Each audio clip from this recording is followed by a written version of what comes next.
ফেসবুকে অন্যের আইডিতে রিপোর্ট করা কিংবা হ্যাক করা গুনাহের কাজ কিনা? এটা তো একেবারে যুবকদের জীবন ঘনিষ্ঠ প্রশ্ন।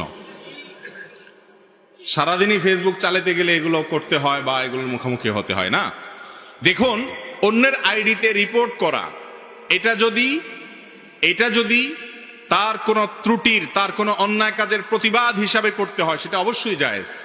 ধরুন, কথার কথা কেউ এমন কিছু লিখেছে যেটা ইসলাম বিরোধী, মুসলিম বিরোধী, যেটা গুজব, যেটা মিথ্যা তথ্য ছড়িয়ে সমাজে অশান্তি সৃষ্টি করতে পারে, এরকম তথ্য দিয়েছে।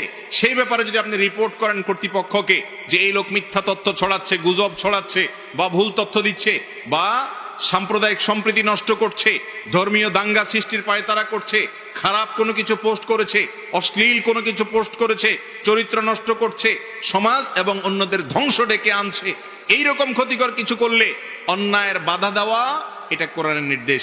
মান রাআ মিনকুম মুনকারান ফালিয়ুগাইয়িরহু বিয়াদি। নবী সাল্লাল্লাহু আলাইহি সাল্লাম বলেছেন, কেউ কোনো অন্যায় কাজ দেখলে হাত দিয়ে সেটা বাধা দিবে। আপনি ফেসবুকে এরকম কোনো অন্যায় দেখলে আপনি সেটার বিরুদ্ধে রিপোর্ট করলেন। এই রিপোর্ট করা মানে হলো অন্যায়ের বিরুদ্ধে আপনি বাধা দেওয়া। অতএব এই রিপোর্ট করা অবশ্যই জায়েজ আছে, বরং শুধু জায়েজ না, কখনো কখনো এরকম রিপোর্ট করা কর্তব্য। কথা কি বুঝাতে পারছি? তবে শত্রুতা বশত আপনি রিপোর্ট করলেন বা রিপোর্ট করার কোনো যৌক্তিক গ্রাউন্ড থাকলো না, সেটা তো অবশ্যই জায়েজ হবে না, কারণ মুসলমান অন্য কারোর ক্ষতির কারণ হতে পারে না। ঠিক একইভাবে হ্যাক করা, অন্যের আইডি হ্যাক করা, এটা অবশ্যই একটু ভিন্ন, কারণ কারোর আইডি হ্যাক করা, অন্যায়ভাবে সেটা চুরি করা, করে সেটাতে কোনো কিছু করা, এটা মৌলিকভাবে জায়েজ নয়। রিপোর্টের কথাটা ভিন্ন।